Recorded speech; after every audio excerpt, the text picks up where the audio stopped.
God only knows what you've been through. God only knows what they say about you. God only knows how it's killing you. But there's a kind of love that God only knows. God only knows what you've been through. God only knows what they say about you. But God only knows the real you. There's a kind of love that God only knows.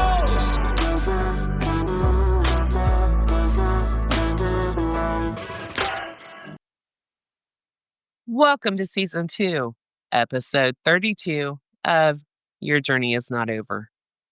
My name is Tanya Pearson Randolph.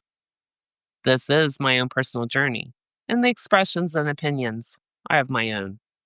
I own all the rights to my personal journey, and your journey is not over. Neither to be used, copied, or edited in any way without my consent.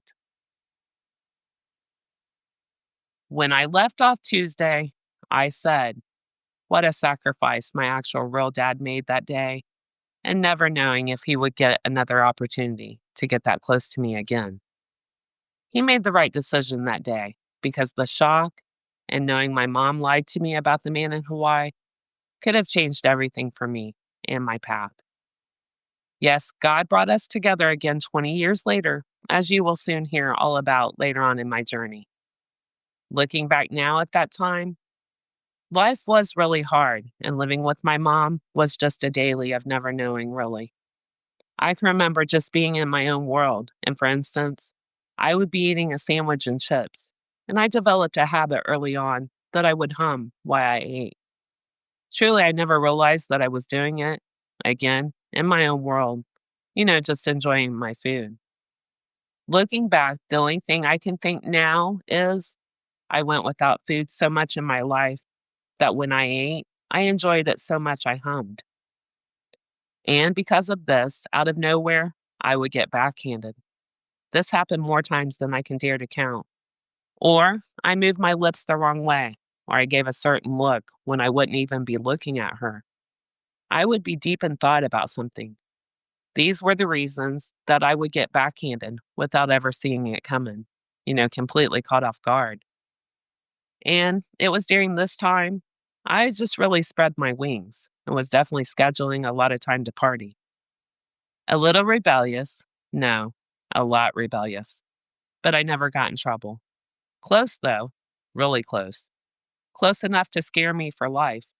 Shortly after I got released from the doctor from my car wreck, and I was back to work, getting back to normal again. Well, I scheduled, remember? Every single second had to be scheduled in my world. Crazy to me now, but it was my form of control in a world that I had absolutely no control in. I do believe that's where my OCD stemmed from. Well, it's a Saturday evening, and I go with a friend in her car to our reservoir to hang out, build a bonfire, roast hot dogs, drink and smoke, and just have fun with other friends from school. Well, we had a great time. We drank a lot, but my friend, who I will call my best gal pal, well, she had a lot more to drink than me. So I told her, I'm driving us home. By the way, this was normal for me to take over and drive because of my fears of being in a car wreck. Again, childhood trauma. Even though I would be drinking along with my friends, I always felt safer driving because there again, I was in control. Before I continue on with the night that truly changed my life, let me tell you just how bold I got with drinking and driving, okay? One night, I was out drinking and yes, driving with a couple of my friends. By the way, I was really drunk. And me and my friends gassed up my car and I drove to a university about 3 hours from where we live so that my ride or die could see her boyfriend. I remember very little about that drive. Scary, right? I was on highways and could have, and thank God I didn't, but I could have killed someone or even my friends or myself. Crazy what you do when you're younger without thinking about the consequences or the danger. So the night that changed me completely, we leave the reservoir, and yes, Miss Gotta Be in Control, that would be me. I was driving, and we were headed to my house. She was spending the night with me. Well, real close to what I call our county airport, the red lights went on. I was getting pulled over. My first time ever, too. The county police officer comes up to my window and he knocks on it with his flashlight. Motioned for me to roll it down, so I did. First question, have you been drinking? I said, yes. Yes, I have. And he said, where are you coming from? I told him the reservoir and where I lived, where we were going to. And he took my license and her registration. Finally, he came back to her car and had more questions. Why was I driving her car? And he asked my best gal pal if she had been drinking too. She said, no, sir. What? This police officer wasn't a few fries short of a Happy Meal. No, he was pretty smart. Why else would I be driving her car? She had more to drink than I did, I told him, and that's the reason I'm driving. He said, Tanya, I'm going to ask your friend one more time. And if she lies to me, then you're going to jail. Mind you, she and I are still sitting in the front seat of her car together. So I looked to my right, and I won't say word for word what I said, but I made it perfectly clear she was going to tell him the truth because I was not planning nor wanting to go to jail that night. That's the closest I ever came, and that night definitely scared me enough to where I wouldn't drink and drive anymore. Even now to this day, my limit, if and when I have a drink at dinner, which isn't often, but my limit is one when I'm driving. Ended up, he did let me go. She told the truth, thank goodness. And he followed us to my house. I recently sent him a message on Messenger just to thank him for not taking me to jail that night and changing my life, scaring me enough to where I changed my behavior and my path completely.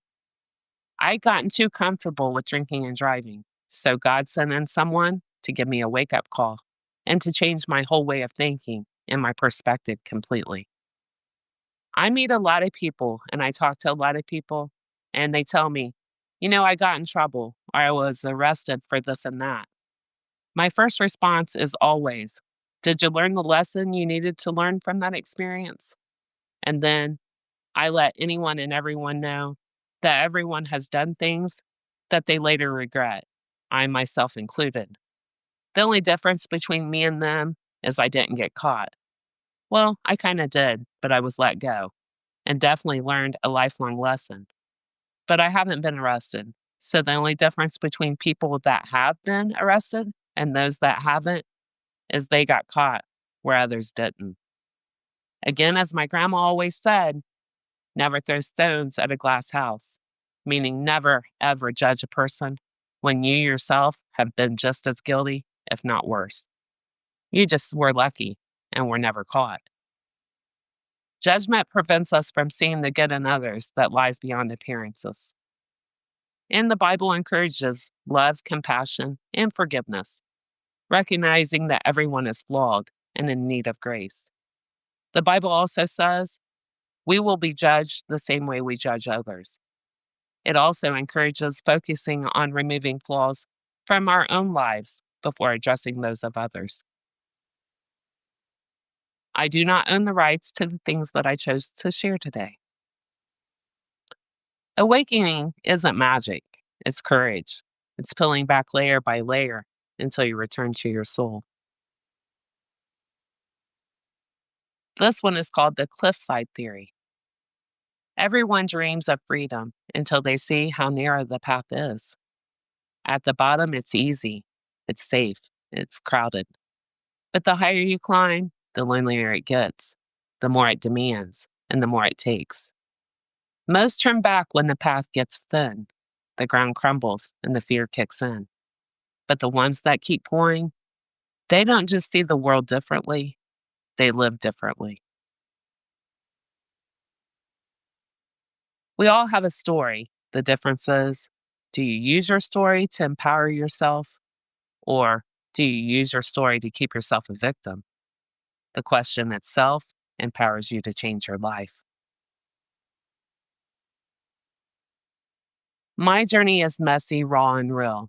It's filled with moments I wish I could erase. but it's also a story of resilience, finding peace in the chaos and discovering a grace that saved me. Also, time can change a lot of things, especially perspectives on certain situations or others.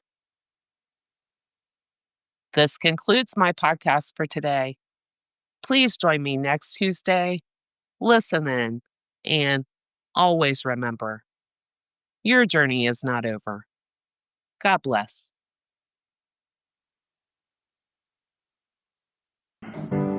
God only knows what you've been through. God only knows what they say about you. God only knows how it's killing you. But there's a kind of love that God only knows.